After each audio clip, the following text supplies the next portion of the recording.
বলিউডের most eligible bachelor তারকা সালমান খান প্রায় সময়ই লাইফস্টাইলের কারণে সংবাদের শিরোনামে ওঠেন। কখনো তার ছিমছাম ফ্ল্যাটে থাকা নিয়ে চর্চা হয়েছে, কখনো আবার নজর কেড়েছে তার ব্যয়বহুল গাড়ি ও পোশাক। বিশেষ করে নিরাপত্তাজনিত কারণে ব্যয়বহুল গাড়ি ব্যবহার করে থাকেন তিনি। তবে সম্প্রতি ভাইজানের দামি হাতঘড়ি নিয়ে আলোচনা শুরু হয়েছে। সালমানের হাতের ঘড়িটি প্রস্তুত করেছে সুইজারল্যান্ডের বিলাসবহুল ব্র্যান্ড অডেমার্স পিগুয়েট। অডেমার্স পিগুয়েট রয়্যাল ওক ফ্লাইং টরবিলন মডেলের ঘড়িটিতে ব্যবহার করা হয়েছে 18 ক্যারেটের পিঙ্ক সোনা।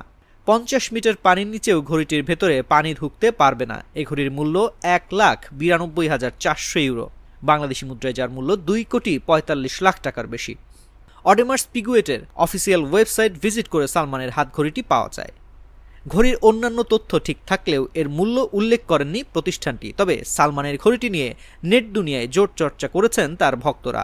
প্রতিটি অনুষ্ঠানে সালমানকে এই ঘড়ি পরতে দেখা যায়। তিনি বাবা সিদ্দিকির ইফতার party, the Kapil Sharma show, Kisi Ka Bhai Kisi Ka জানের ট্রেলার লঞ্চ এবং ফিল্মফেয়ার অ্যাওয়ার্ড 2023-এর প্রেস কনফারেন্সেও এই ঘড়িটি পরেছিলেন। 3 দশক ধরে বলিপাড়ায় রাজত্ব করে চলেছেন বলিউডের ভাইজান সালমান খান। 1988 সালে বিবি হতো ऐसा ছবিতে প্রথমবার অভিনেতা হিসেবে বড় পর্দায় দেখা যায় সালমান খানকে। 1989 সালে मैंने प्यार किया ছবিতে নায়ক হিসেবে আত্মপ্রকাশ করেন তিনি।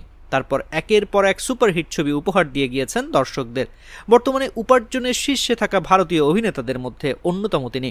সালমান খান অভিনীত সর্বশেষ মুক্তিপ্রাপ্ত সিনেমা টাইগার 3, বরাবরের মতো এই সিনেমায়ও তার বিপরীতে অভিনয় করেছেন ক্যাটরিনা কাইফ। গত বছরের 12 নভেম্বর বিশ্বের 8,900 পর্দায় মুক্তি পায় যশরাজ ফিল্মস প্রযোজিত এই সিনেমাটি। এটি প্রযোজনা করেন মনীষ শর্মা।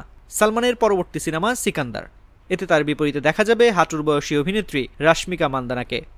সালমানের মোট সম্পত্তির পরিমাণ $347 মিলিয়ন, ভারতীয় মুদ্রায় প্রায় 2,900 কোটি টাকা। তবে সালমান ভক্তদের মনে মাঝে মধ্যেই প্রশ্ন জাগে তাদের প্রিয় নায়কের সম্পত্তির তালিকায় সবথেকে দামি জিনিস কোনগুলো। সে নিয়ে না হয় অন্য একদিন কথা বলা যাবে। তো আজ এ পর্যন্তই।